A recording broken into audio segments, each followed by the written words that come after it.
Welcome to Comics Covered for the week of January 10th, episode 9. My birthday. Wait, is it actually? January 10th was my birthday. Oh, this last Wednesday was your birthday? Yes, we talked about it on the last show.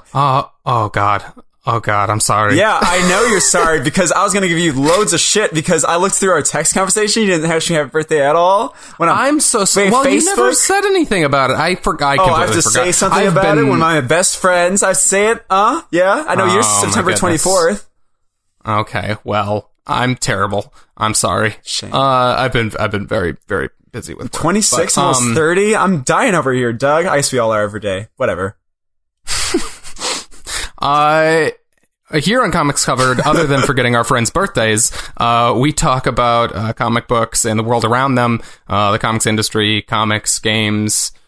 I said games early. I know, comic movies, TV, and games. You've shaken me to my core. I don't know what is true or real anymore. I know. About myself or the world. I know. I feel like I've done that in your life in general. You used to be this, little flower, and I just adulterated it, You deflowered. I deflowered. Okay, never mind. I don't want to get down that line.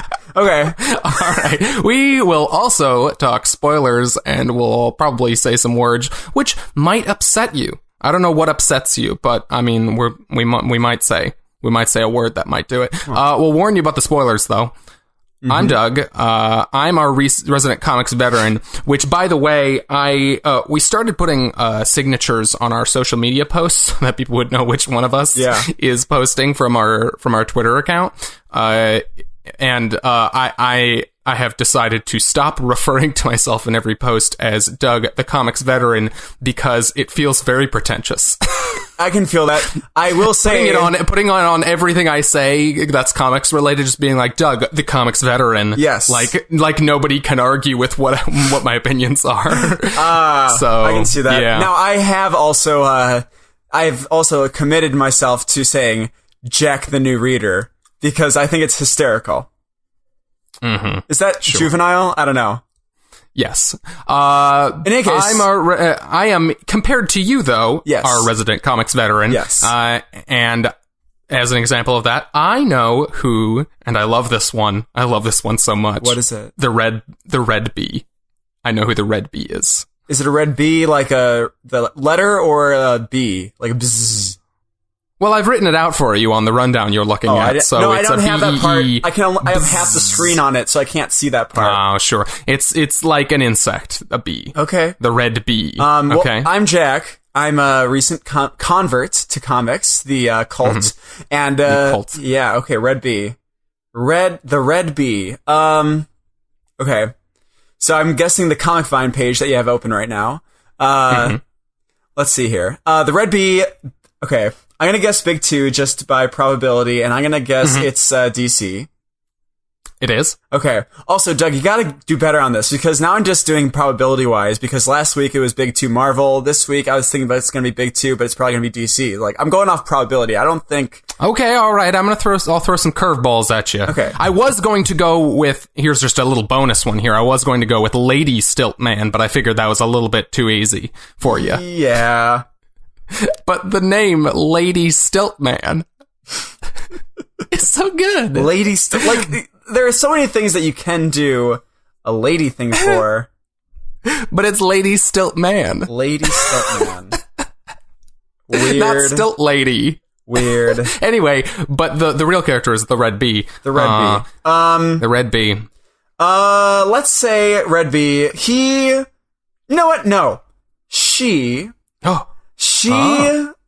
used to be a honey enthusiast, but one day she was in her hive that she has at home, her colony, and she was going through, and one of the bees, saw her. I mean, it really saw her. It had a moment of clarity, and it said... it understood her philosophically. It saw her. Exactly. It saw her.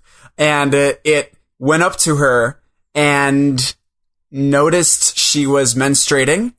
Oh my god. And it stung her in just the right place to where that menstruation, that Jesus thing Christ. allowed her to harness its powers, and they formed a symbiotic relationship, and they are now the Red Bee. Oh, folks, remember when I said we might say something that would upset you? I've been upset. You've been upset? I've been upset by this. I should start warning myself at the beginning of the show. Contrary to oh boy, contrary to what you might guess about this show, we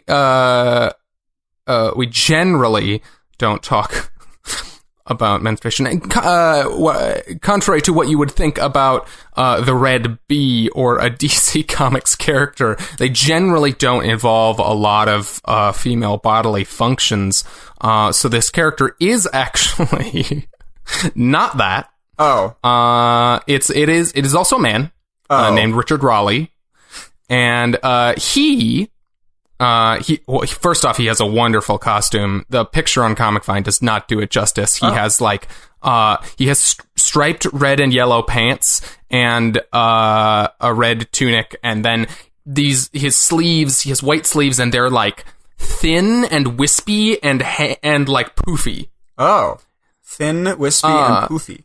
Like a pirate blouse. Oh, a pirate blouse? I don't know why I call it that. I'm thinking of that Seinfeld episode with the weird pirate shirt that they keep calling a blouse. Never watched Seinfeld. Oh boy.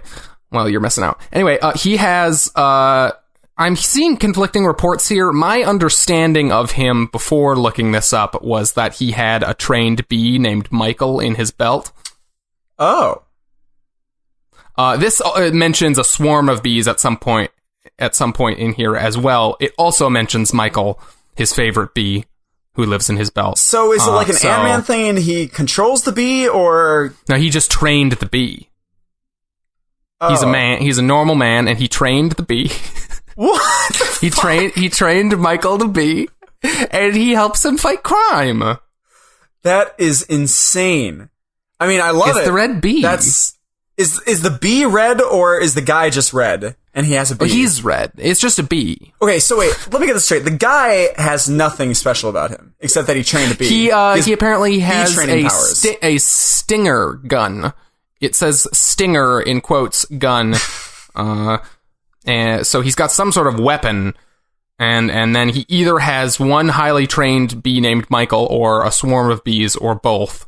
Jesus, that might be my favorite character you've had on here. So, the Red Bee's wonderful. Wow, can we read him in a story anywhere, please?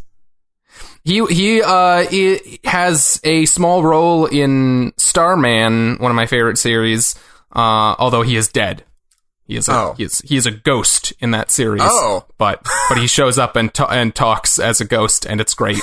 When you said he's dead, I got really sad. But then no, he is in the book. Like, he is a character who talks and stuff, but he is dead. Wait, so does he have a ghost bee?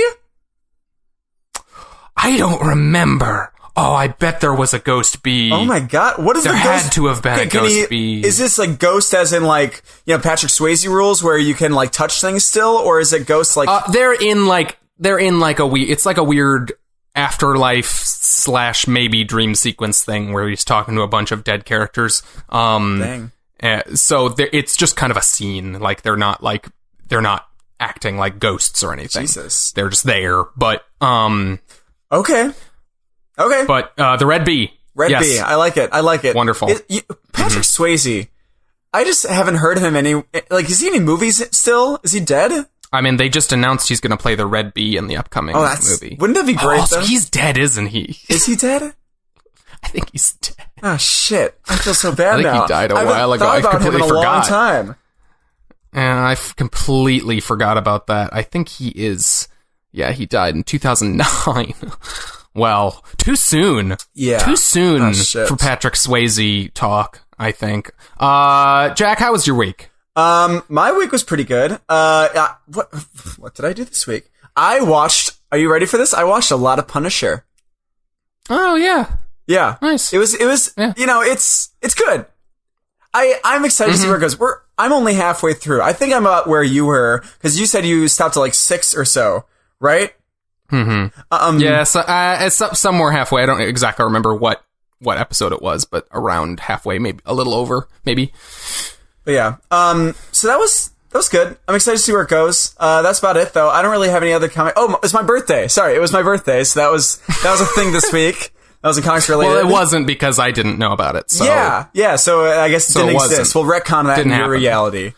That was about it. It was fun. I had Jamaican jerk stuff, and it was delicious.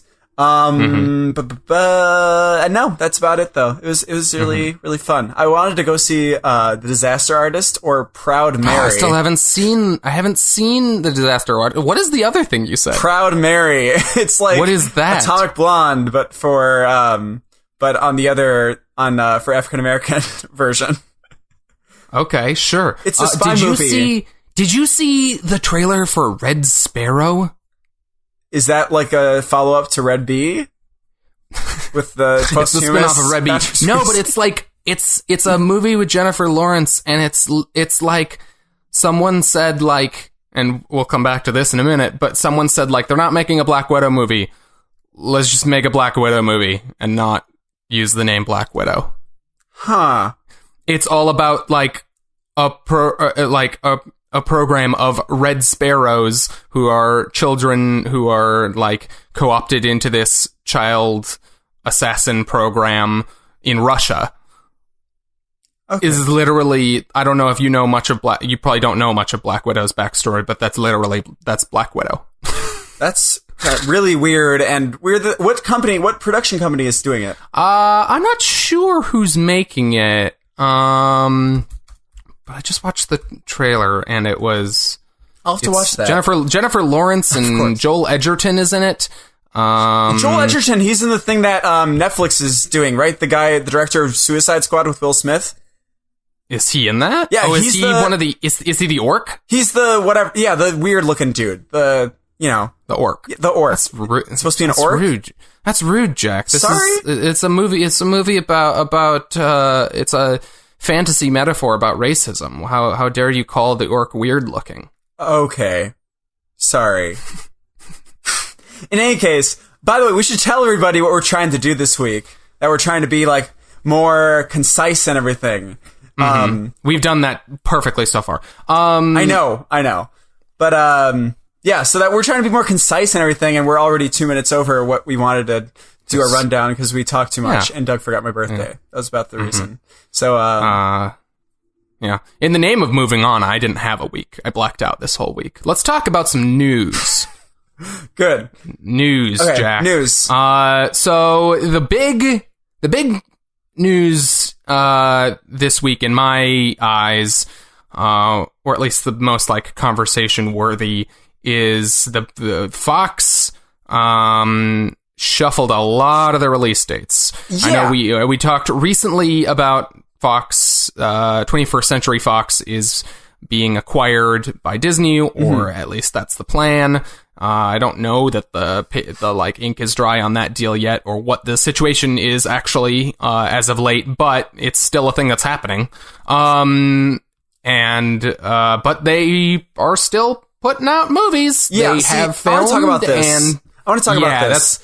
New Mutants specifically, I was like, oh, I forgot when that's coming out. That should be coming out, like, kind of soon, at least, before Infinity War, definitely. So I watched the trailer again, and I was like, oh, that's awesome. It's coming out, like, then. And then I went on IMDb to, like, see, who is in it and everything like that, and then I saw it's, like, February 22.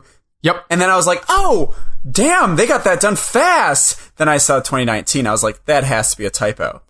Then what the fuck? Like, you can't have a full trailer out and then more than a year away. Like, what? Yeah. Yeah, that's because this movie was supposed to come out on April 13th of this year. It was announced for that, which is why, as of late, they released a trailer. They started, really pushing their online and social media presence. Like, they've been making a really big marketing push on this movie. We're probably going to see them disappear for a while now because they've delayed it by 10 months into next year, February 22nd of next year, which is insane. For a movie that had a trailer come out. I don't know. Full trailer. I'm sure this has happened before at some point, but to my memory, I can't remember a movie that has been so far delayed after they have, like, put out so much material on the movie. You don't think they're trying to, like, redo stuff because that one kid got caught with coke in an airport, right? No, I don't think that's the issue. It sounded more like they're possibly, well, the real reason they said was because the release date it had, they didn't want to conflict with other X-Men properties that are coming out. Specifically, I think it was coming out around Deadpool. Yeah. April and June? That was still, I guess May. It's pretty far away. 1 month. Well, they moved Deadpool to May, yeah. So maybe they're just looking at the whole thing. And then this Gambit thing is crazy too. Well, yeah. So that's a whole thing as well. So yeah, so New Mutants got delayed 10 months. Deadpool got moved up, which I think is what screwed over New Mutants, but it also sounds like they want to kind of tweak their creative direction to be a little bit more horror-ish. But I don't know that it's like an emergency or anything with that movie. I don't think they're going into reshoots or anything. It's just a post thing. But yeah. Deadpool 2 got moved from being on June 1st to May 18th of this year, which is 2 weeks earlier than anticipated. Not really sure why that is. Yeah. Maybe they want to be closer to Infinity War for some weird reason, like get their sort of... I think was it slightly before Infinity War? Was that what it was? When does Infinity War come out? Infinity War is May 4th, right? It's always May 4th. I think that it's purposeful. I think it's purposefully right before Infinity War because they know if they come out right after Infinity War is going to eat their lunch on opening weekend. It makes sense, I guess. Yeah. And then Gambit. And New Mutants got kind of screwed in the ensuing shuffle. 10 months, though. Like, yeah, make that's it a summer insane. release. It's insane. Make it an October release. Why wouldn't they make it an October release? I know. It's so frustrating because I'm excited for that movie. I don't know if it'll be good or not, but I am really excited for what seems like a really different take on a superhero movie. Anyway, and then Gambit, in the ongoing saga of the movie that, like... That's still Channing Tatum, right? No one really understands why they're making it. Like, Channing Tatum is still signed on as far as anyone concerned. Do you think that's a good cast? In kind of a... What now? Do you think that's good casting? I don't know anything about Canada. No? No. But Gambit was going to come out February 24th of 2019, so still... over a year away. It's now been moved to June of 2019. 4 months. Or, alternately, never, because the director also dropped out. Oh, shit. Gore Verbinski. Yeah, who is this? What did this guy do? What did he do? He was the Pirates of the Caribbean guy. He also made a bunch of bad stuff after that. His latest movie was that A Cure for Wellness movie that I was excited for, but then I was kind of excited. sounded like it was horrible, so I never saw it. But wait, so which Pirates of the Caribbean? Because the first one is much different than any of the sequels.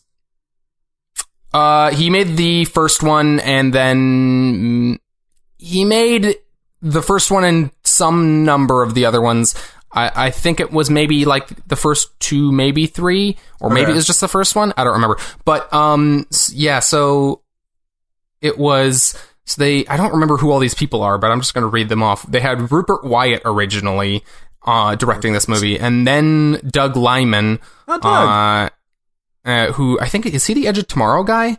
Oh, that might be. That'd be a cool little... he made Edge of Tomorrow. I'm sorry, Live, Die, Repeat. Oh, sorry, yes. Sorry, I'm sorry. This is a Voyager situation. Shame on you. It was always Live, Die, Repeat. Also, the sequel to that movie is called Live, Die, Repeat, and Repeat. No way. Did you know this? No way. It is. There is a sequel, by the way? I mean, it's in the works. Is it still going to have Emily Blunt and Scientology? You're just calling him Scientology? Yeah, I just saw the video of him talking about Scientology in that one interview that's really like... You ever see the 10-minute interview with Tom Cruise where he's just talking about how great Scientology is and how like you feel like you're the only one that can help everybody else and everything like that? You see that? Oh boy, no, I have not. Thing. And then Gore Verbinski came on and now dropped out in conjunction with this delay, which I assume was because he dropped out. That movie is never going to come out, and I don't really understand why they keep... he's the third director to drop out on this movie. Like, this movie was, I feel like, supposed to come out, like, last year or something. Well, I remember originally. hearing about like, it, I feel like a couple years ago, and then... they've been talking about this movie for at least 5 years. Weird. Like, yeah, so that movie is probably never going to come out. Okay. But I also said the same thing about that Venom movie, and they're like putting stuff out about it now. So yeah. Hey, 1 second. Can I just leave you be? You report this for a second, and I'm going to be back in 2 seconds. Okay. I'm going to get a ticket if I don't do this. Okay. Okay. 1 second. Leave you be. The other bits of news here, we had Fox. They didn't. I don't know that they announced this. It's just a report, so I don't know that this is confirmed. But they're possibly developing a Kitty Pryde movie. Kitty Pryde is an X-Men character who can phase through objects. She was in X3 and X-Men Days of Future Past. So they're possibly developing a Kitty Pryde movie, which is odd, considering that they just got bought out by Disney, who owns all the Marvel stuff, and has said that they want to incorporate the X-Men characters into their universe, like directly said that. So I find it kind of baffling that they're still developing brand new X-Men movie properties. Very strange. Yeah, really weird. We've also got, Shazam was announced for April 5th in 2019. Not much to say about that one. That one's real odd. Zachary Levi seems like a weird choice. But that movie's coming out a little over a year from now. And then another unconfirmed report here on a new unannounced movie that... kind of relevant to what we talked about earlier with Red Sparrow. Marvel tapped one of the writers of the Blacklist, or the writer of the Blacklist. I don't watch the Blacklist. I don't really know what this person's involvement is, but it says Blacklist screenwriter Jack Schaefer. Anyway, he's working, apparently, according to this report, on a Black Widow solo movie, which is interesting. I'm back. You're back. I got through the movie news. Oh, cool. Okay, one thing. Kitty Pryde thing, I think they're putting out... I know you have these questions. I don't know if you asked this. Why are they still developing X-Men movies? Because I'm pretty sure... Sorry, I'm out of breath. Oh my god, were you sprinting? Yeah, it's really hot, and I just wanted to get it done. Well, I don't know how... I don't want to leave you with these people, you know? These monsters. No, it's for their sake, not yours. Jesus. Oh my god. I would have corrupted them. Deflowered them. Oh no, that's C again. Yeah. No, I was gonna say, like, I think they're... Oh, I had an idea about why they're developing these movies. Well, it's possible. It's possible because this is an unannounced a thing that maybe this is tied into whatever they're going to eventually be doing in the MCU, because Marvel has said directly that they are going to... They want to incorporate both the X-Men and the Fantastic Four characters into their movie universe. Are they going to incorporate that whole universe of the X-Men? Like, probably not the existing movie stuff. This would probably, if that is what this is, this would probably be a new version of Kitty Pryde. Oh no, Ellen Page attached to it? Oh no, Ellen Page, as far as I can see, is not attached to this movie. Oh, that's cool.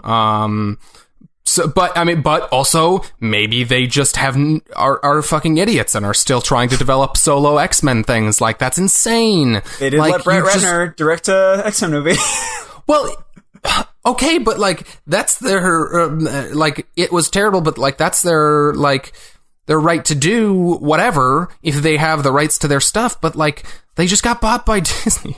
Like, they're not going to let them do that. It has to be, right? Like, it has to be. Or someone somewhere is an idiot. Hey, we'll see. We'll see. Anyway. And I don't know much about the Shazam thing, but the Black Widow thing I looked at, and that's pretty interesting, so we'll see what happens with it. I would very much like a just straight up espionage Marvel It's a great movie. way to make a character that, you know, probably need something else to stand on other than it's just about black. You know what I mean? Like, I don't know. It's a good thing to do with it. So cool. Yeah. And then in TV news, Snowpiercer, the movie from a few years back that both of us Joon-ho. We have not. I don't know that we've talked about that movie on the show, but we both love that movie. It's great. Excellent action movie with Chris Evans. That movie was an adaptation of a French graphic novel. French? Les Transpercenages. I don't speak French in the slightest, but that's the French title. It was from 1982. But that movie was an adaptation of a graphic novel. That movie is now being adapted into some sort of television show that they've been kind of talking about it maybe happening for a while, but it was just announced that it was the series was ordered by TNT, so that's a thing that will be being made. As great as the movie is, weird and random. Really weird. I don't know how that would work as a TV show. I can't even say that I am like... Yeah, I have positive thoughts about what that would translate to in a TV show. Yeah. But I have enough love for the movie that, like, I will at least probably give the first episode a try. Yeah, no, definitely. I mean, we at least gave the first 2 episodes of Happy a try. Yeah. Yeah. The less said maybe about that Happy TV show, maybe the better. Hey, I have 3 episodes recorded on my TV. I'm gonna watch them at some point. At some point, the guilt will get to me just because I love Happy, the comic, so much, and I'll go back and maybe watch at least another one. But I don't know. Okay. In any case, in comics news, and this is my story. Comics. My story. You added this one, so I get to introduce it, even though you're hosting. Sure. Right? So Sure. Brian Michael Bendis, the former lead writer, been there for 20 years at Marvel, it's just moved to DC. We talked about this, but it was rumored now that his first project will be on Action Comics 1000, which is, of course... And what I learned, Action Comics usually features Superman, and is where he debuted. And so is it okay? So it's basically just a second Superman series. Yes, so, Action Comics is the original Superman book, just like Detective Comics is the original Batman book. Yeah. Those books, at times in their history, have featured other characters. Like I've seen in my time reading comics, there was a time when Action Comics was about Lex Luthor or whatever. It tends to be Action Comics tends to be about at least Superman related characters, but 95% of the time it's about Superman. The same is true of Detective Comics with Batman. They recently. Both those series recently, in their Rebirth relaunch at DC, went back to their original numbering. So they're like the legacy numbering. Yeah, very similar. It's the same idea. Marvel and DC, the big two. They every once in a while they'll relaunch, they'll go back to number ones because number ones sell really big, and then after a few years they'll be like, but we like those big numbers, and so they just go back to, they just add the like new numbering into the original numbering and say it's like 30 issues later, and it's so confusing. But anyways, Action Comics is going to reach number 1000, meaning over the course of the number of different Action Comics series that they've written, they have published 1000 issues of Action Comics. There's probably a little bit of wiggle room in there with like what you count as that with the number of relaunches and stuff. But okay, but that's not it. Bendis, cool. Yeah, Bendis. That's probably going to be his. It sounds like that's going to be his first work at DC. It also is heavily rumored that he's going to be taking over one of the Superman books coming up, so that would track with that rumor. I think that's an interesting fit. Yeah.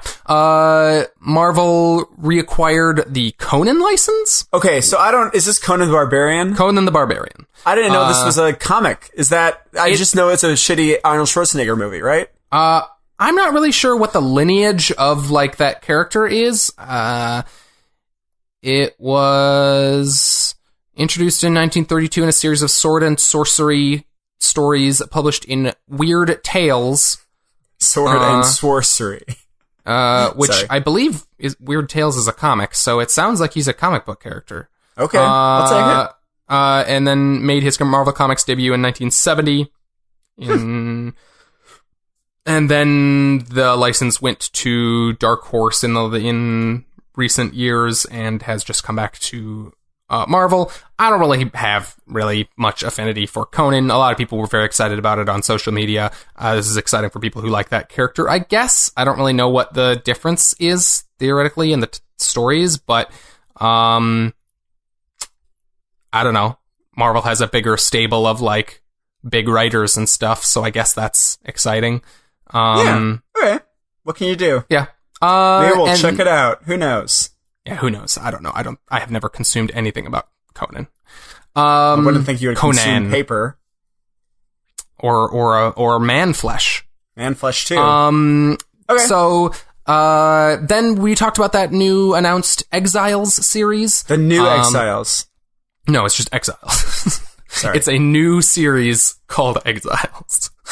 We're not doing a Who's on First thing here. Okay. Sorry.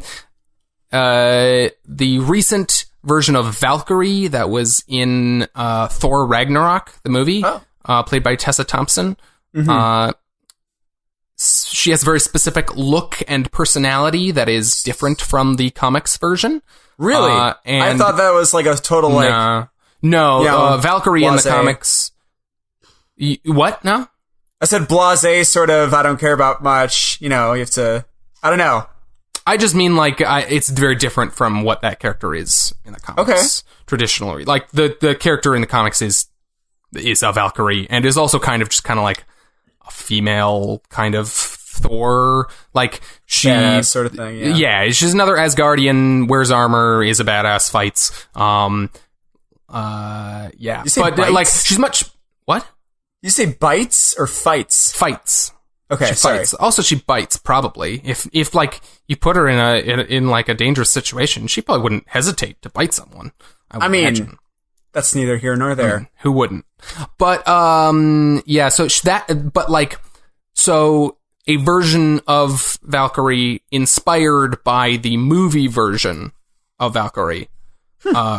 Is going to be the last mystery character in that Exiles series. Because it's a series that's all about like alternate reality versions of different heroes. There's a little cartoon Wolverine, there's a like an old grizzled post-apocalyptic Ms. Marvel, an amalgam of Iron Man and a villain called Kang the Conqueror.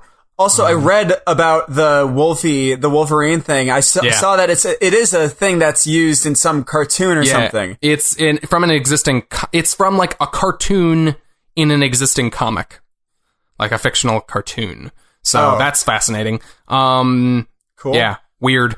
Yeah. So that's interesting. Follows their sort of trend though. For the Valkyrie, Tessa Thompson's Valkyrie thing, follows a trend of them trying to make it similar to the movies, right? Yeah. I mean, they're always trying to do little subtle weird things. I think because that version of that character was pretty different and that movie is popular, like, it makes sense that they would try to get a version of that in there. Like we've seen, like they've done lots of stuff like this. Like Agent Coulson is in the comics now. He was not a thing. That he's been in there for a number of years now. Oh wow! Like, interesting. They killed off, not killed off. They kind of they reveal. So Nick Fury normally is a white man in the comics, and he they wanted a version of Nick Fury who looks like the Nick Fury in the movies, which is how he looks in the Ultimate Universe. But rather than just bringing over Ultimate Nick Fury, they revealed that Nick Fury has an illegitimate black son who now just goes by Nick Fury. They just slowly had everyone stop referring to him as Nick Fury Jr., and then they kind of like stuck Nick Fury in a weird cosmic role on the moon, and no one refers to him as Nick Fury anymore. It's weird. But, I mean, whatever. The new Nick Fury is basically just Nick Fury. It's whatever. But, like... That is a weird way to go about that. It's just, like, a really weird... Just bring over Ultimate Nick Fury. Yeah. And the weird thing is, like, then, like, a couple years later, they integrated the Ultimate Universe into the normal Marvel Universe. Yeah. So they totally could have done that. But this happened, like, a few years before they had plans to do that. Jesus. So, like...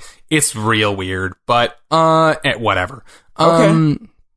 Should we go on to the out of the news? So yeah, that about does it for news this week. We're going to talk about our weekly comics here. We're doing a little bit of a different thing here. Yeah. So in order to kind of allow ourselves to focus in a little bit more on the couple books that we're most anxious to talk about, it doesn't necessarily mean that these are the best books or whatever. These are the books that we most want to discuss. Each of us picked, or I guess between the two of us, we picked two books. I think in the future we'll specifically call out, like, I picked this one to talk about, I picked this one. But but this week the two of us picked two books to try this out. So between the two of us, we read Mr. Miracle number 6 and Avengers number 675. And those are our two picks. Yeah, those are our two books that we are going to talk spoilers about this week. We also read Paradiso number 2. Which we'll also talk spoilers. I don't know why you didn't put it in the spoilers thing, because we're going to also do a segment, which, should we introduce it now? We'll introduce it now. I think we should maybe... I think we can do that without talking spoilers. No, we can't. What do you mean? I don't think... Whatever. Anyway, we'll call that out there. Before we do that. But yeah, so we also read Paradiso number 2, and then just to call out the other books that we read this week that we are going to that we're just gonna kind of name drop, maybe give our impressions on very quickly. I also read Detective Comics number 972, and I bought Flash number 38 and The Damned number something. Damn it. Sorry. I'm not actually sure what issue 7. 7. You wrote it down right here. Yeah. And then you had I read a She-Hulk number 161, which is now going into the can slowly, but sinking into the sea. You know, it's still fun. It's still good. Yeah. Yeah. So our two books this week, Mr. Miracle number 6 and Avengers 675. We're gonna talk spoilers about that. Spoiler warning. Mr. Miracle. Number 6. Oh, gosh. This book is just, I love it. So much. This book is a book by Tom King, written by Tom King, with art by Mitch Gerrits, and it's about basically a character named Mr. Miracle and his girlfriend, Big Barda, wife? I don't recall if they're married.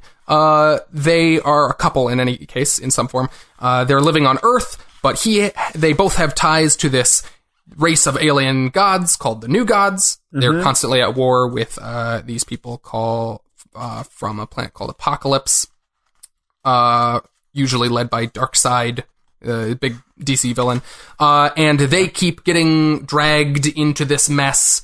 Last issue, Mr. Miracle was sentenced to death. Well, no, he was sentenced to death 2 issues ago. Last issue, they both decided after a day of living, one more date sort of thing, that Big Barda decided basically that, no, he's not going to get executed. We're fighting this shit. Yeah. So this issue, he was sentenced to death by his kind of... Not really brother, but kind of brother. It's a weird thing. But he was sentenced to death by basically his brother, who is now the leader of the New Gods. And this issue was them fighting back. Yes. So, the entire time. While basically the entire thing is them getting into the place where Orion is. And the entire time they're going through all these different obstacles that are in their way during when they're beating up all these guards. They're talking about redesigning their apartment. Yep. Which is amazing. Yeah. This issue is more or less like a giant silent action sequence. Yeah. In that it's all one. There's two things going on here. There is what you're seeing and what you're reading. You're seeing an entire issue of Mr. Miracle and Big Barda just one giant long action break-in sequence where they're breaking into the New Gods. It's very heist. The New Gods like palace or whatever. I don't know what you call this. It's on the planet New Genesis. And so the entire issue is that big long action sequence. But as they're doing it, all their conversation is literally just them having this very, at first, trivial seeming conversation about, redoing their apartment. And they don't reference anything they're doing. They don't reference anything that's going on. They're just having this conversation as they're punching people. Yeah. And it's amazing. It's so great. They never, ever reference what they're doing. The only time we break from their conversation is when we break to another guard, like two guards talking to each other when they're just about to crash into the room. And they're talking about something really funny too, which I have a question about. That's my point, actually, because they're talking about, so if we're the fourth world, what were the first three? Doesn't work like that. If there's a fourth, then there is a first. Do you know anything about theology? Dude, I'm a god. I am theology. Okay, so fourth world. First off, the fourth world saga, all the New Gods stuff and Apocalypse is the fourth world. Don't ask me what that means. Okay, so it's not. Okay, so it's just like that. It's kind of a name. It's a name for this corner of the DC universe, as far as I understand. It's sort of like the Middle Ages, yes. But they're not in the middle of anything, really. I don't know that it's necessarily referring to the period of time. It's more kind of like the place and race of people. They're it's the fourth world. Honestly, I don't know that I can explain it really any more than that. Do you think it's a play on first world country, third world country? No, because they're very they're very crazy advanced. I don't know. I'm not sure. Okay. In any case, that was my favorite part because it was like a thought. I felt like I was reading like a conversation between you and I. Like, okay, but if there's a fourth world, there's got to be three others, right? So. Yeah, it feels like an untapped vein. Like, what does that mean, and what are the other worlds? But I always, Tom King always throws goofy little lines like that into stuff where where he just kind of pokes little holes in things, but then kind of like it for comedic effect, but then I don't know, just as like little asides in his work, you know? Yeah. Oh, this is the definition of an aside. Oh, yeah, it definitely is. It's just these two guards talking before Big Barda and Mr. Miracle break in and kill them. Or do they even? Yeah, no, they get killed. Oh, everyone gets killed in this. Oh, yeah. A lot of people, including at the end. Before we get to that, I guess. Yeah. Someone does die at the end. Although, maybe not the person you're expecting. So, before we get to there, it turns out, we're most of the way through this issue, they've been talking about redoing their apartment. Turns out that Big Barda is asking about all this and wanting to redo the apartment because she reveals she's pregnant. Yes. Yeah. Go ahead. No, I don't have anything.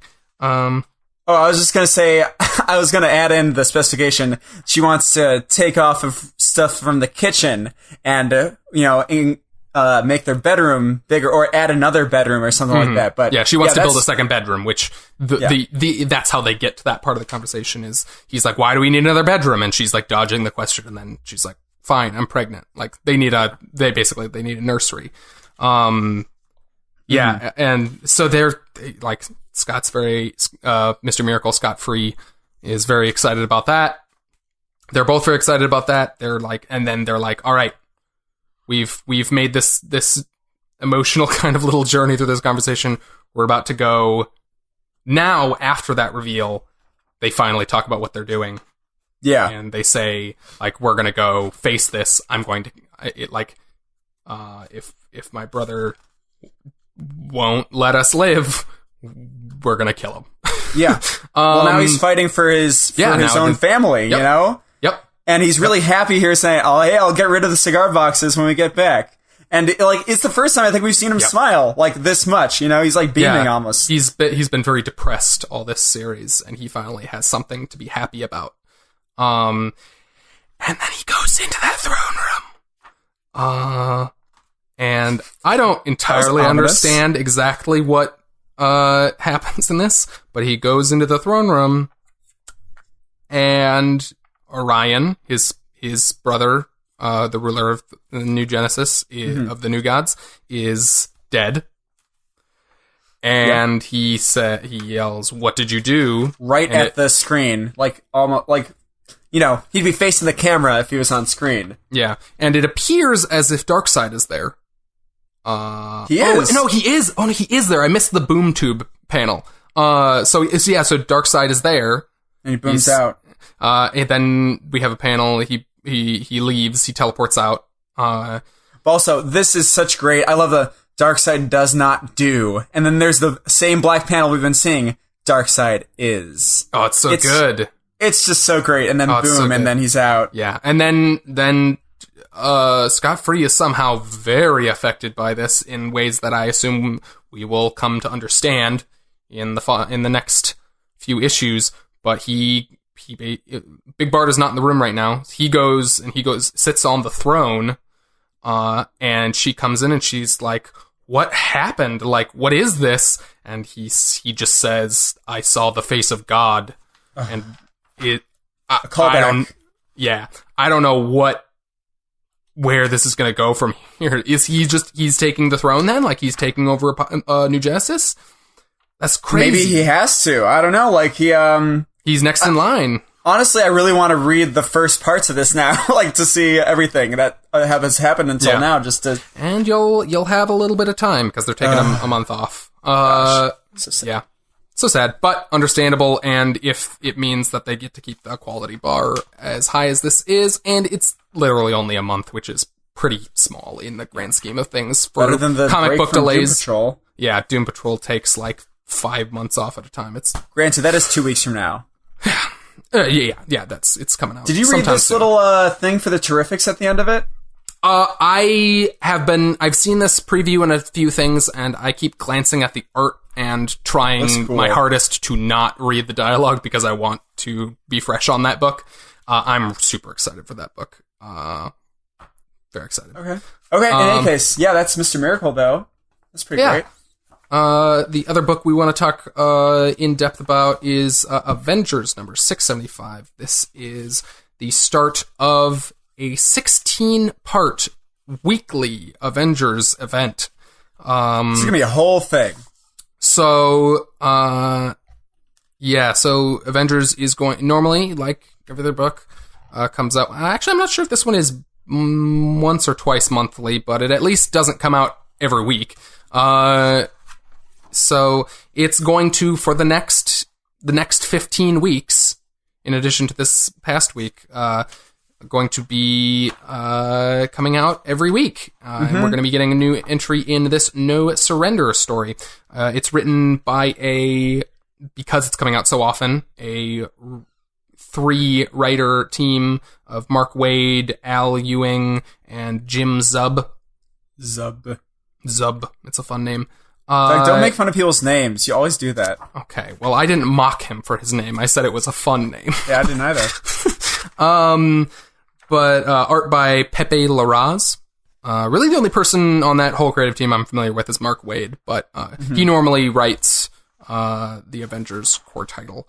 But yeah, we're and I already said this. We're gonna be playing the great game of Who the Fuck Is That with this issue. Yeah. So specifically why we're talking... I mean, this issue was good.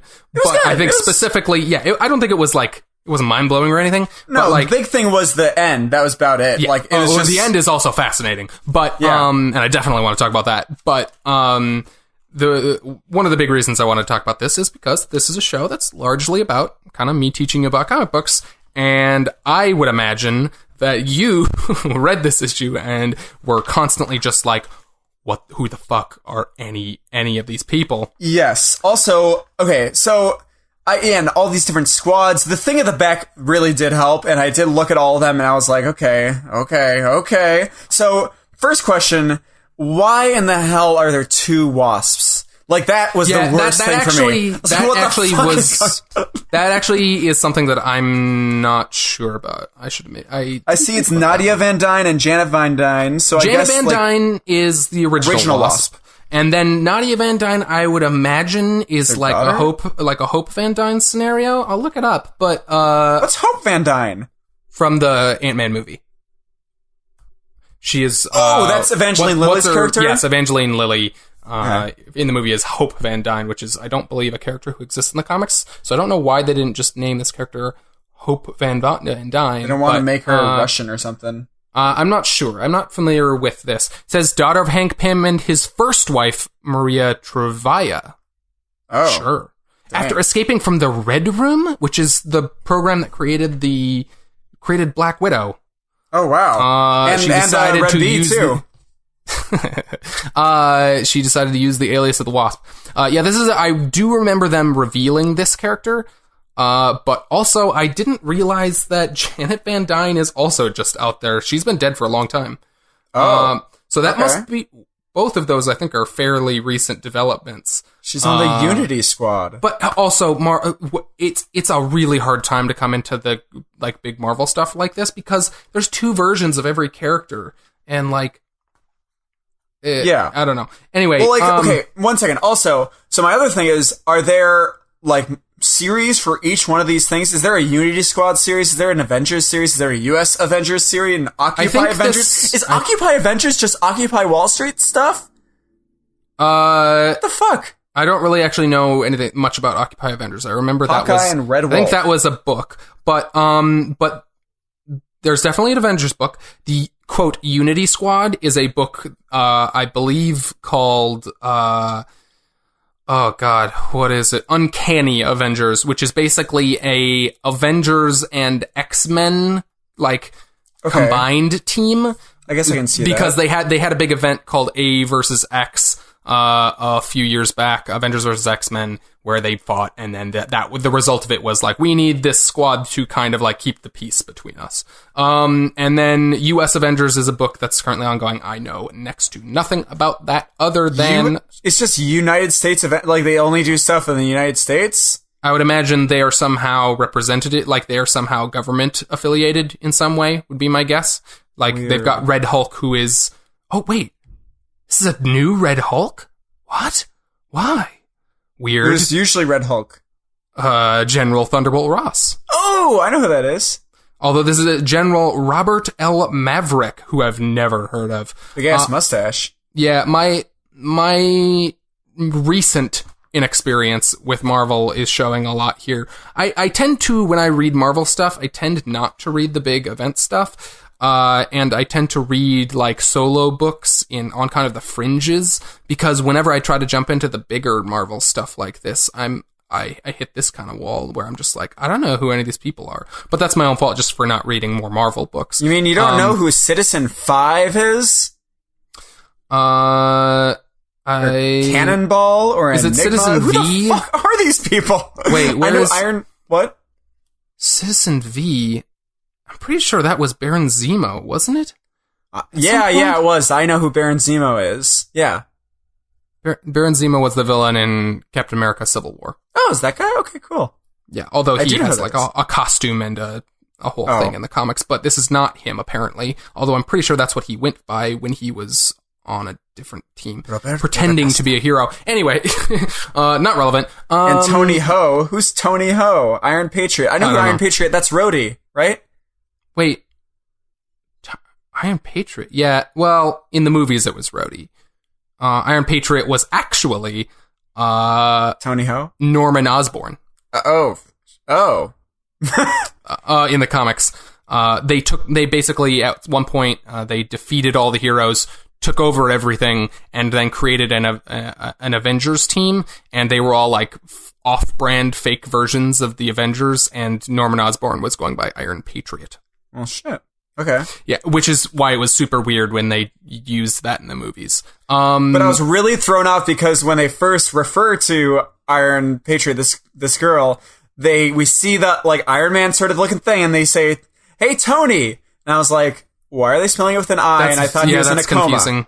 Yeah, that's confusing. Like, what the fuck? That's Come very on. confusing. Yeah, okay, anyway, we can stop just going through all these credits at the end. No, yeah, but, that's fine. But, like, yeah. Jesus, who the Yeah, fuck? but anyway, suffice to say, there's a lot of characters that I think both of us are not very familiar with. I have passing familiarity with probably a lot more of these than you do, or definitely a lot more of these than you do, just because I've read more comics. But Squirrel Girl is supposed to be really fun, right? She's the unbeatable I have Squirrel Girl. I've heard very good things about Squirrel Girl, but I generally don't get very into humor superhero comics. All right, and so Falcon is the leader of the Red Avengers.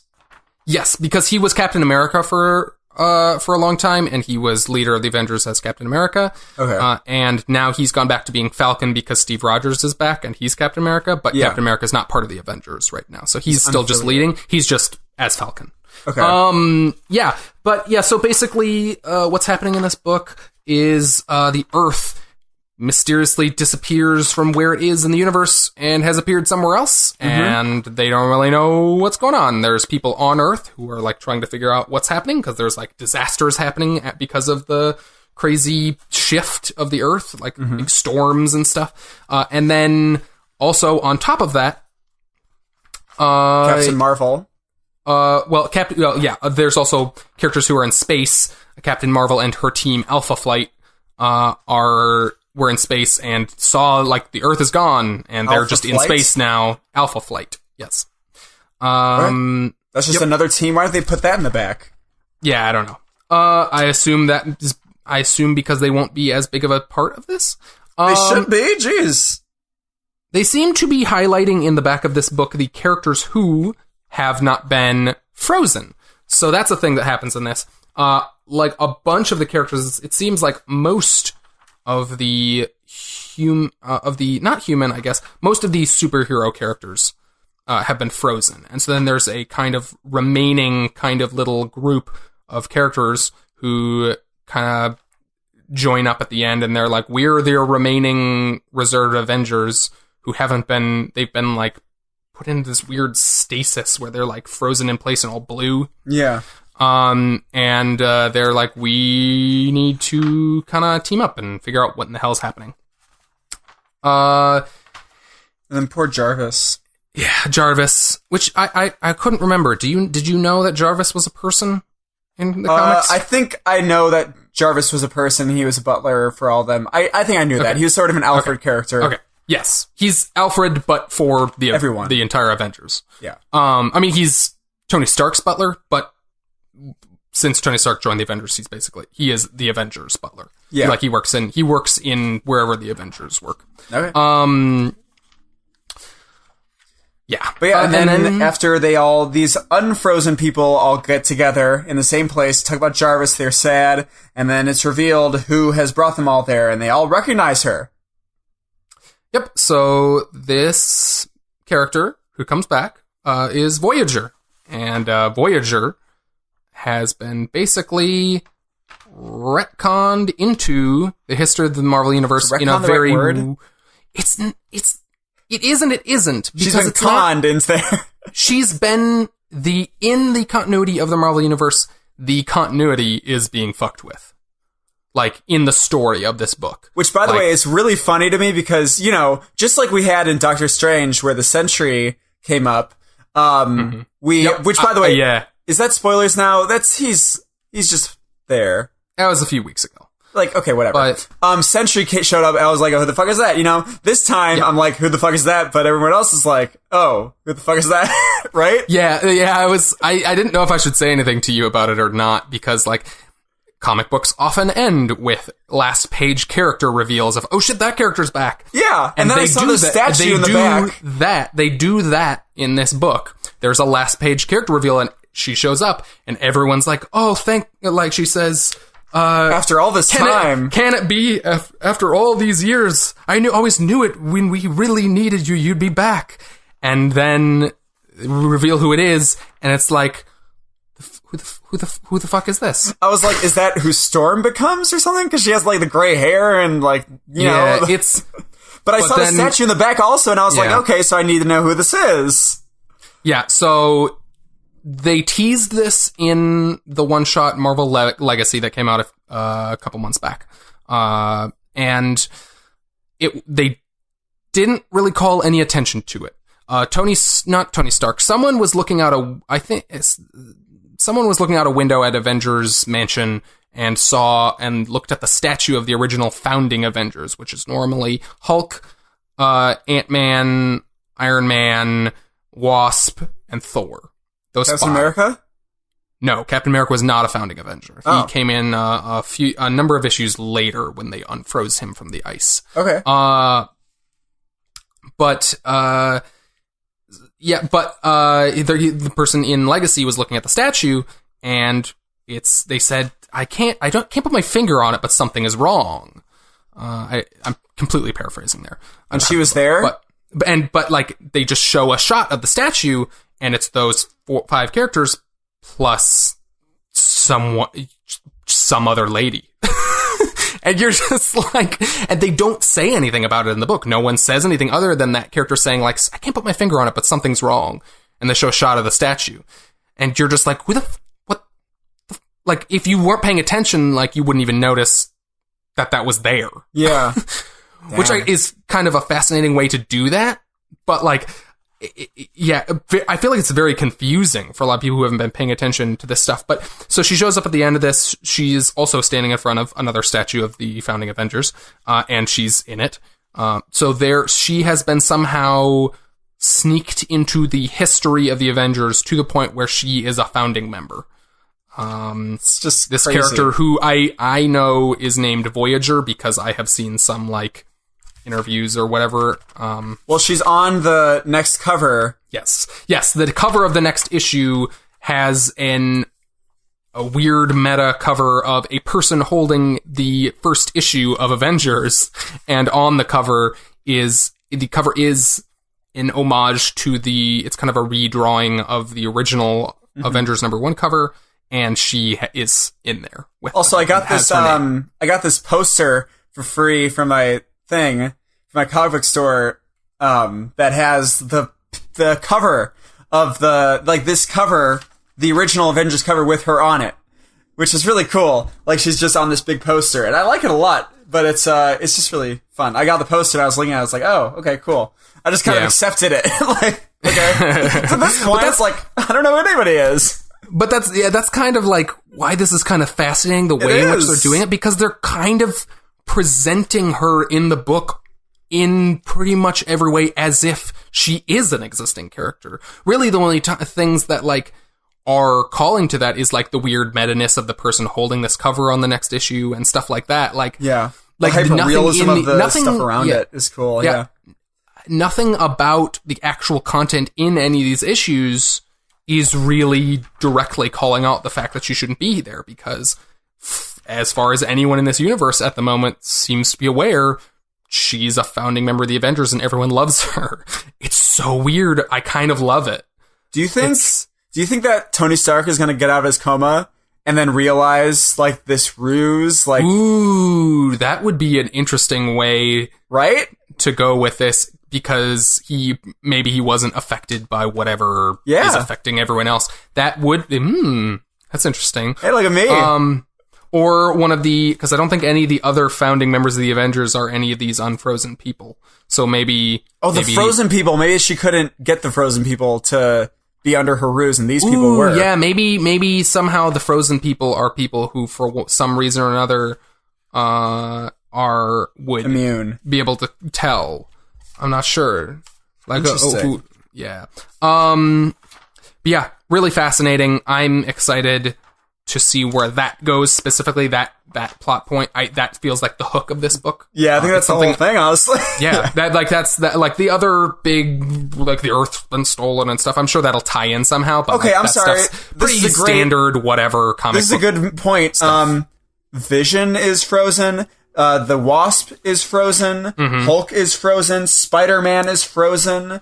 Is that Captain America? He's frozen. Oh yeah, he's frozen. Yep. Like, I feel like kind of like long-standing Marvel, like original Marvel characters. Yeah, are frozen, and it's a lot of the either later additions to the team or people who haven't been later additions to Marvel or later additions to the team or characters who don't have a whole lot of affiliation with the Avengers. Yeah. Like they can still have Thor because Jane Foster. Well, he was X-Men for the longest time, right? Did they not? Yeah, but Beast is also a long time Avengers. Well, also Torch is here too. Hawkeye? I don't know. There might be a logic to what we're saying here. There also might not be, but okay. Yeah. But yeah, I'm really excited. This is cool, and I love that this is just I love that they're playing with this idea like that of the last page reveal that I've become so accustomed to, that I just don't know who it is, and now it's just like, oh, I don't know. Oh, nobody else does. Okay, great. Okay. I think it's great. But yeah, so I think they have some very promising plot threads to build a really cool, like, cliffhanger based, like keep you on the edge of your seat weekly thing, which is something that I don't think I've ever read in time with a series. I've never really read a weekly series when it was happening. I read bits of some DC ones, but fell off. But you just finished 52. I did not finish it. I'm still reading it, but I will finish it soon. So, and was just anxious to figure out what I was going to read. For anybody who doesn't know, I put a poll up on Twitter asking what I should read after I finish 52, and it looks like it's going to be Jonathan Hickman's Fantastic Four. Fun. Yeah. In any case, we're going to play our game.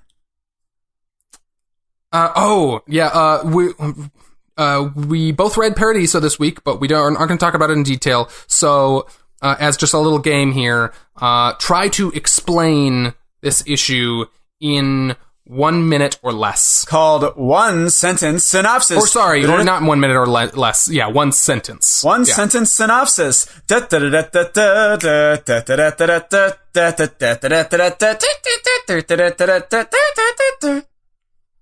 All right. Yep, that's the theme music. All right. Okay, now granted, this was a great issue of Paradiso. It just, we're kind of waiting for things to start going in this issue of Paradiso. But I'm going to go first with my one sentence synopsis. And I'm just going through a little bit just to make sure I got all the aspects of the story in my sentence. But okay. I am coming up with this on the top of my head, so it is kind of hard. Okay, here we go.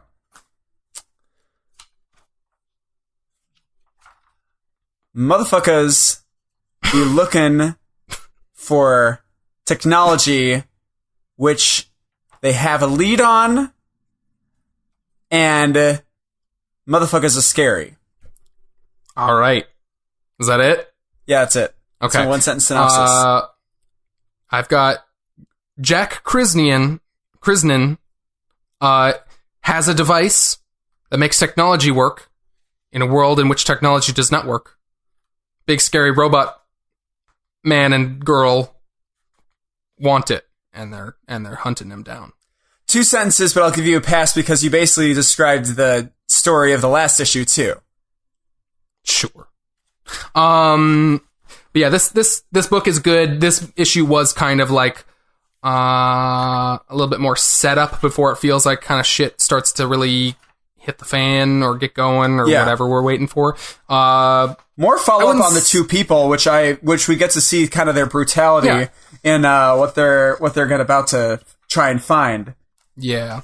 But yeah, this series is interesting. I'm less excited about it after this one than I was after the first one, but I'm still very interested to see where it goes. I want to see. It's more interesting where the scary wiggly light robot man in the trench coat and the fedora. What his deal is. I'm fascinated with his look. Yes, I like the art really. I really like the art in this. Yeah, I think the art really is cool. Very strong.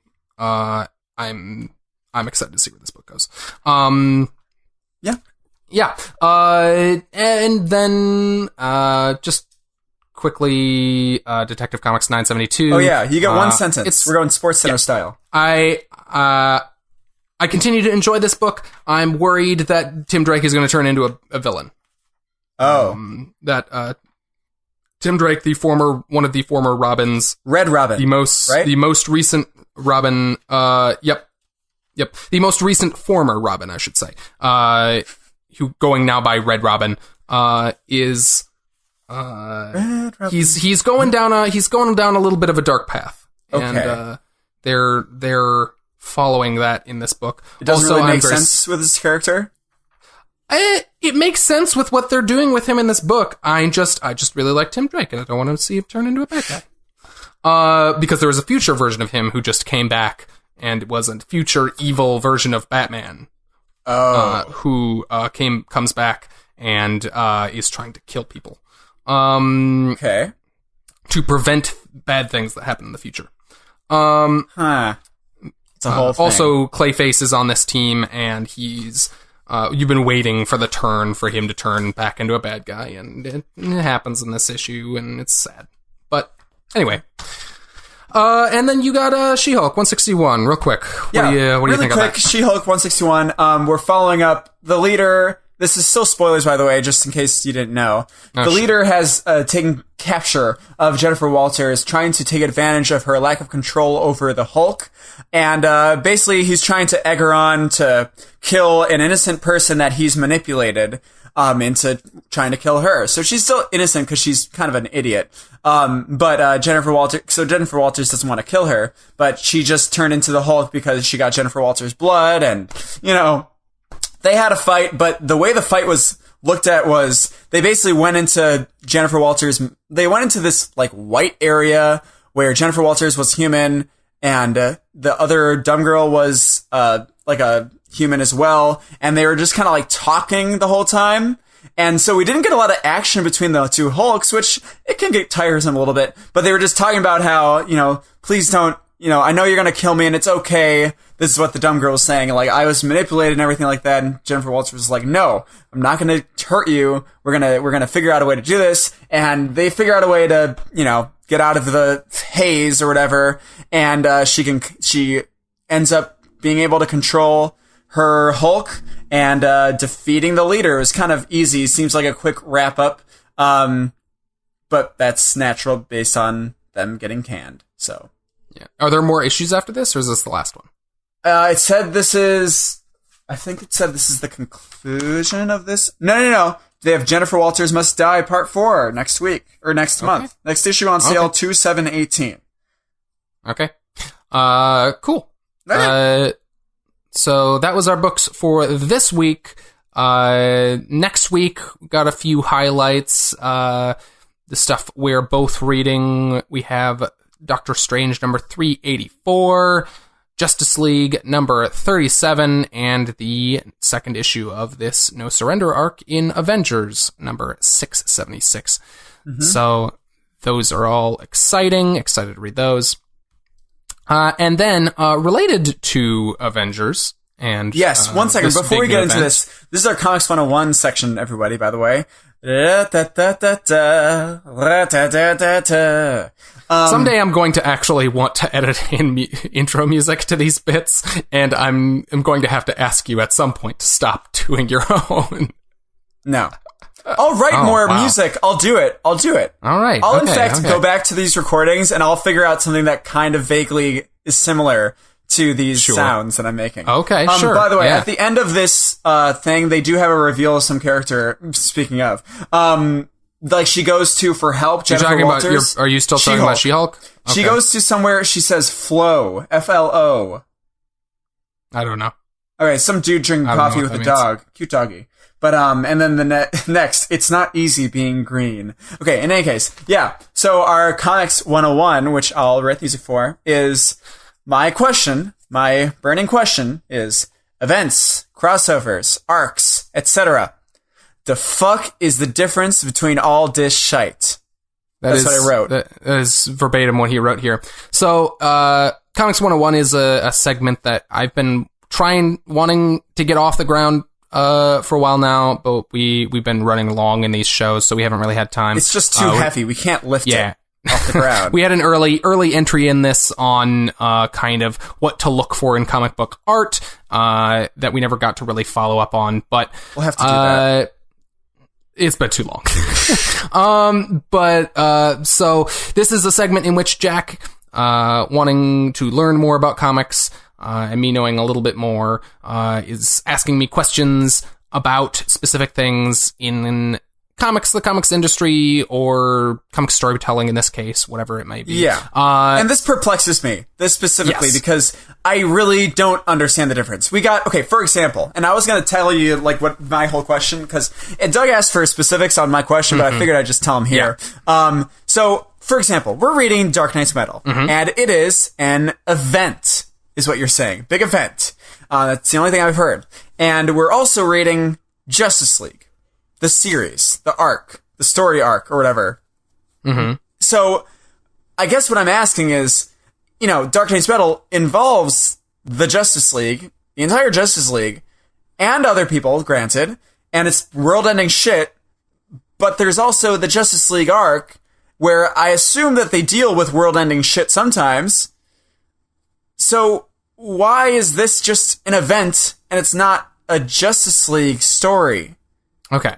So I will answer that specific question, but first I'm gonna just kind of go over the basics of what each of these concepts kind of mean on a basic level. Okay. Before I get into specifics on something like that. So kind of the basic unit of, like, multiple issue comic book storytelling is an arc. This is a storyline, basically. Like, it's just another word for a storyline. Okay. Let's see. I have here a story or a definable chunk of a story that has a beginning, a middle, and an end. It takes place over multiple issues, so a self-contained, a one-shot is not an arc. That's just a one-off. So 2 or more issues. The most encompassing of all of these categories that I'm about to talk about. Like, everything that is more than one issue is an arc, basically.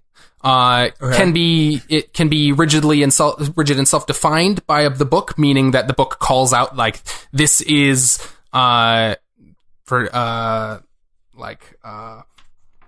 let me see. What do I have here? Well, for my She-Hulk thing, like, this story arc, I guess they're calling is Jennifer Walters Must Die. Yes, and you said there's a part 4 next week. So a book might call specifically out, like, this is the name of the arc, and it's part whatever in this arc. And then when they finish that, they'll say what the title of the next one is.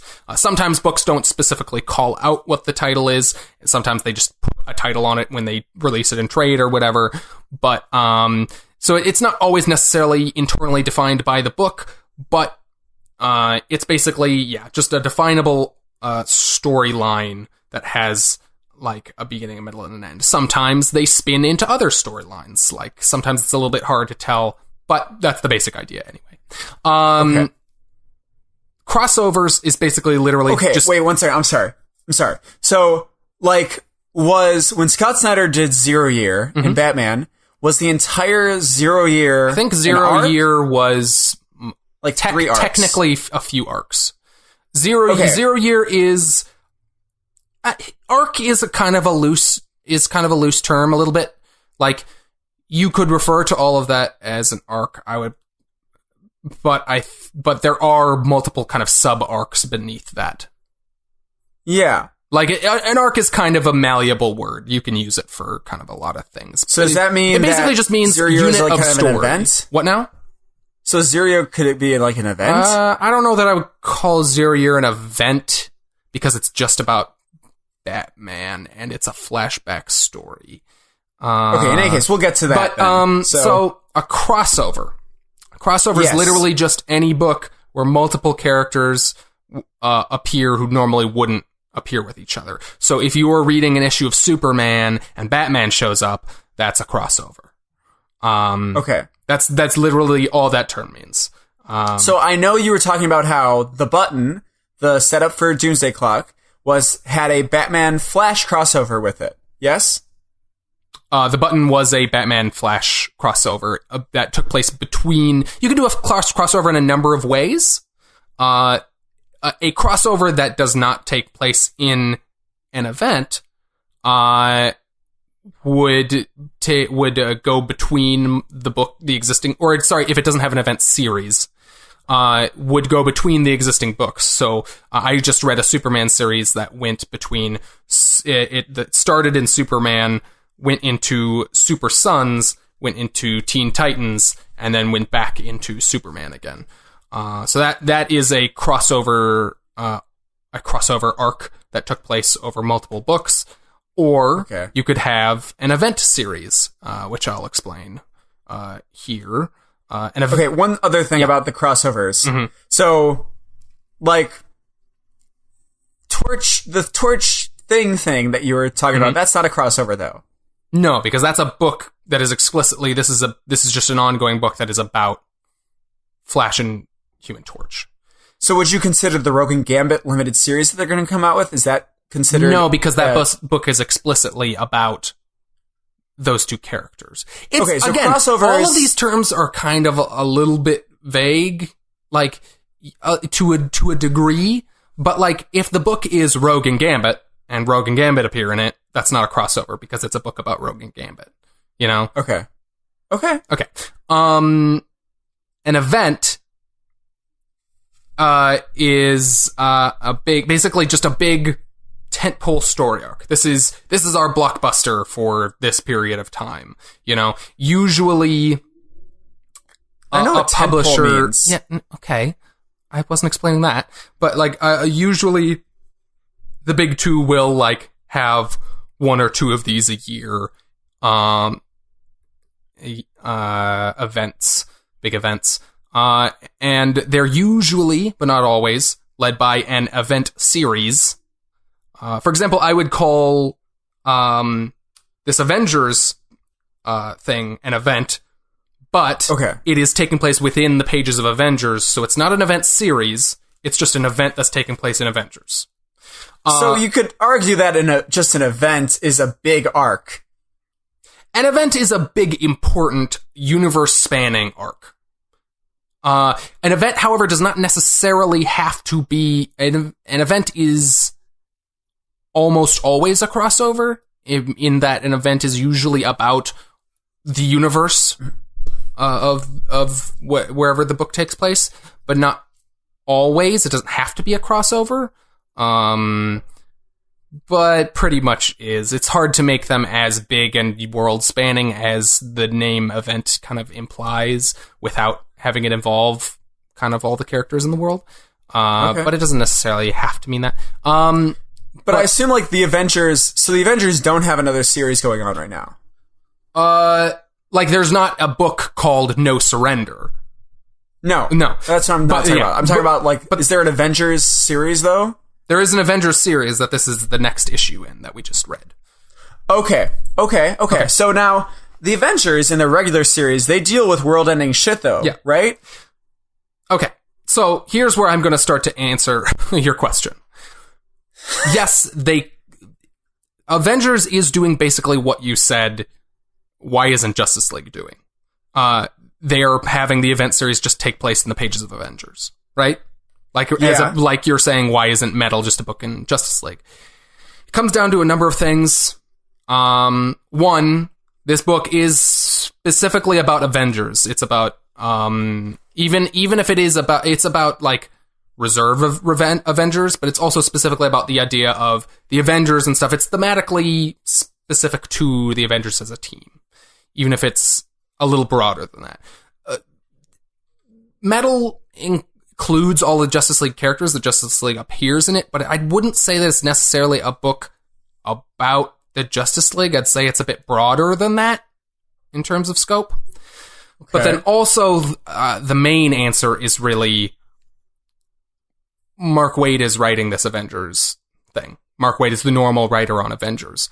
Mark Waid and a number of other writers came to Marvel and said, let's do this big event in the pages of Avengers. Scott Snyder is not writing Justice League. Another writer is writing Justice League. And you don't disrupt nothing in Justice League has been building to what Metal is. Like, you don't disrupt the flow of a book to just all of a sudden have Metal happen. Scott Snyder said, I want to do this big event called Metal, so let's launch a book called Metal, and I'll do that. You know? And because he's Scott Snyder, he's a big writer, they let him do that. So it's kind of an excuse to like get a writer writing characters that he's not regularly writing.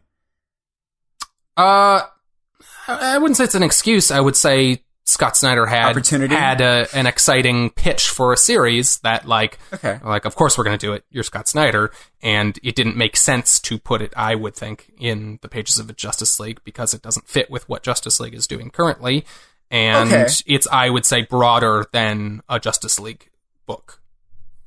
So it just comes down to what the content of the book is, and all that, who's doing it, if it fits into what the scope of the current book is. But there's exceptions to all of these things, you know, like that Superman crossover I was just talking about, like the issues that took place in the other books were just written by the Superman team. Like the normal creative teams on those books weren't working on them. Huh. It is very odd. So do crossovers have to do with writers a lot of times too? Because thinking back on it, the Button thing, why isn't that just considered about Batman and Flash? It's 4 issues. What do you, Both of them I don't understand what you mean. Like you said, the distinction between a crossover and like a series just about them. It's a limited series just about Batman and Flash, isn't it? Yeah, I mean, it's really just. The only difference is if they make the decision to disrupt the normal flow of the numbered Flash and Batman books to do this, if they think it's essential reading for everyone reading both Batman and Flash, or if they are like, this isn't quite so inherently tied into what they're doing right now in their books, so let's just have it be a solo series called The Button. And they made that call to have it happen in the pages of Batman and Flash. I mean, you can make, these are all just judgment calls on what is best for each of these books at the time. And you can argue whether or not any of them are good decisions, but that's the distinction. Okay.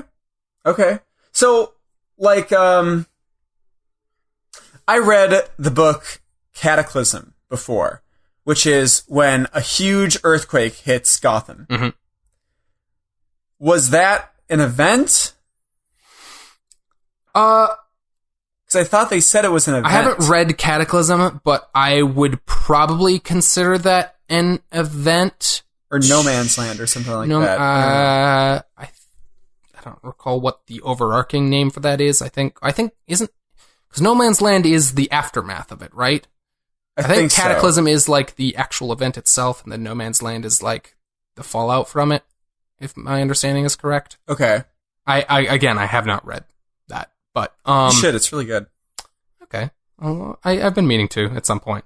But I would say that's an event because it's a big epic thing. That is maybe an example of an event. Like I said, it isn't necessarily.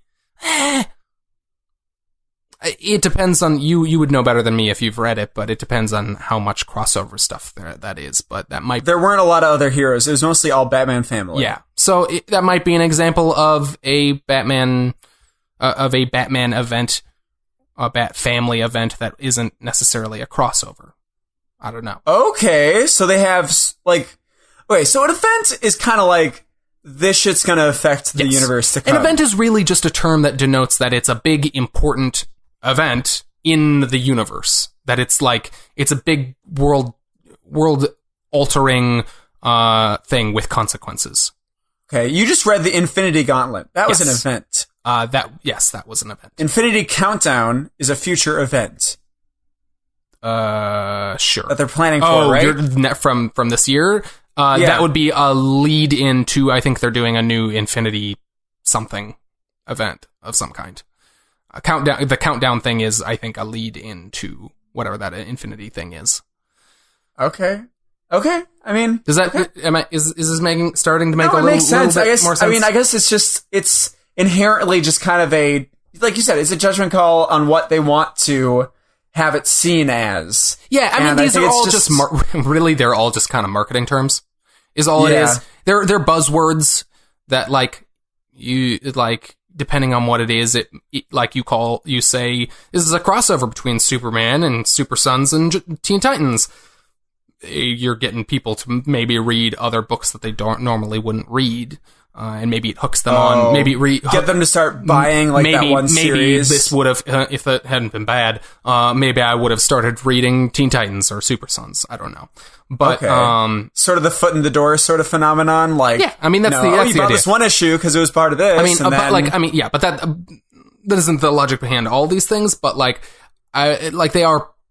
they're marketing terms used by these things. But the reasons why you would do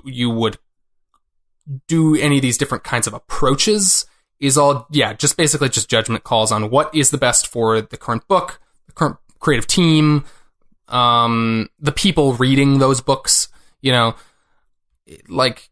depends what they want out of it and what they want people to read and what they want people to, I don't know, think about it, Okay, I'm going to specifically always call them the wrong thing now, by the way. I'm going to say this is the Avengers arc, not an event. It's the Avengers arc. But that's the thing is there's so much crossover between all of these terms. Like, this still is an arc of Avengers. It just happens to be a big crossover event as well. Okay. It doesn't have to be one of these things exclusively. Yeah. Like, Mr. Miracle should be considered pretty world-ending shit. Darkseid, Except at the same time, I'm still not convinced that this is technically in the actual continuity of the DC universe. Well, also because he's a dude. Like, he's a grown-up dude, adult dude. And, right? Darkseid? Yeah, again, more evidence that book, I didn't even think about that. That's more evidence that book is totally not in continuity. I guarantee, I'm willing to bet they'll just never reference it. Okay. That book just kind of exists in its own weird little bubble, and they're just letting Tom King just do whatever the fuck he wants with whatever parts of the mythology he thinks are appropriate. Good on them for doing that. Which, yes, good on them for doing it because that book is amazing, but yeah. Okay, cool. Okay, I mean, satisfied is a strong word. I'm satisfied. I am. Okay. It's. Are you in a hurry to get out of here? A little bit. Okay. Why? All right. I'll save this filler thing for next week. Wait, what's the filler thing? How long is it gonna take? 5 minutes? It might take a minute. A minute? Okay, no, it'll probably take 5 minutes. Give the audience a preview of maybe next week. Okay. So, I want to have filler stuff in the hopper for if we've got extra time ever. So I wrote a quiz, and this quiz is are these characters Marvel characters, DC characters, or did I make them up? Oh, is it just gonna be a quick I just guess? We can just go through these if you want. If you just want to just how many questions do you have? I've got 10 entries on this. Okay, do it. Let's do it. So you just tell me then. All right, and I'll tell you if you're right or wrong. Okay. All right. So this is Marvel. Do you have to do sound effects for correct or incorrect? I will snap. Did that hurt? Did that hurt your ears? Probably hurt our ears. No, I will. I'll do a ding if you get it right, or a buzzer. And okay, go ahead. Okay. So this is Marvel, DC, or fake. Okay. The first entry here, Rainbow Raider. Fake. You were incorrect on that. That is a DC character named Where's Rainbow your buzzer? Raider. Thank you. Okay. That's like a bee. You're really going for the bee. I'm the red bee. Theme, aren't you? I'm the red bee. That was Michael, my trained red bee. Or he's not. He's not red. I'm red, and he's a bee. Okay. All right. Yeah, that's a whole next up, question. We've got Go ahead. Moon Boy. God damn it! I'm gonna do the same thing with wrestlers someday on this podcast. Moon Boy. Marvel. You are correct. That is correct. Marvel Ding. character. Ding. Come on, ding, go a little ding. higher. Thank you. Okay. The Puzzle. Oh, no, I think I know who this... I'm pretty sure... Oh, maybe this is like a... I'm gonna say it's DC. Bzz. That was fake. I made that up. Okay, is there a puzzle sort of thing like the... I feel like there is something I've heard, like the puzzle or something like that. No? There are lots of characters that, like, there's, like, the Riddler, or there's apparently a character named the Puzzler, but I made up the puzzle. Yeah. Okay. As far as I can tell, puzzle. As far as I can tell, that does not exist. When you keep saying puzzle, it really, like, puzzle. Puzzle. Isn't that a weird word? Puzzle. Puzzle. Puzzle. Ambush bug. That doesn't sound like puzzle. Sorry. Ambush bug. That's, you have to have made that up. That's not. That your answer? Made it up? If you're gonna make me go probability on this, I'll do probability. Okay. Is this Marvel? Wait, no, you gotta answer. You gotta answer these. What are you talking about? Yeah, I just... that one was DC.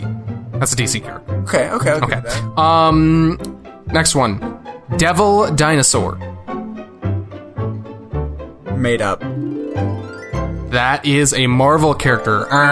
Bullshit. Devil Dinosaur. He's a Jack Kirby creation. He is a team with Moon Boy. Moon Boy is a chimpanzee who can talk, and Devil Dinosaur is a giant red dinosaur. Why is he called Moon Boy? If he's Moon Boy. What? He's Moon Boy. The next character is Hydro Man. Okay. By the way, you realize what you've done? What? You started with a DC character, you went to a Marvel character, then it was a made-up character. Then you did a DC character, then a Marvel character. Okay. So probability-wise, this is made up, but I feel like you're not that, I don't think you did that. So what was it again? Hydro Man. No, this is made up. That is a Spider-Man villain, a Marvel character. Bullshit. Really? He turns into water. He's like Sandman. Oh my god. He's just Hydro Man. Did he debut after Sandman? I don't know when he debuted, but he's Hydro Man. Those motherfuckers. Like the Human Bomb. I feel like I've heard this before. I really think Human Bomb is a Marvel or DC thing. Okay. Which one? I think it's Marvel. Fuck. DC. Fuck. Okay. The next character is Hyperspace. Made up. You are correct. Ding, ding, ding. Thank God. All right. Hyperspace, you don't have much imagination here, Doug. I was trying to make it sound inconspicuous, but I guess maybe that was my mistake, because all these other ones sound ridiculous. The puzzle, Hyperspace, yeah. Okay. Gold Balls. Gold Balls? When we were writing the rundown, you wrote balls in here, and I saw that, and so I wrote this one. So, you made me think of it. What is this? Marvel, DC, or fake? Because part of me wants to say fake because you just used something that I put on there, but part of me thinks that this is actual. No, it's fake. It is a Marvel character. It is an X-Men character. Who the fuck would name themselves Gold Balls? Why? Oh, they make fun of him mercilessly for it. Oh my He makes God. gold balls. He manifests them. What? Call yourself Midas. Like, isn't that better?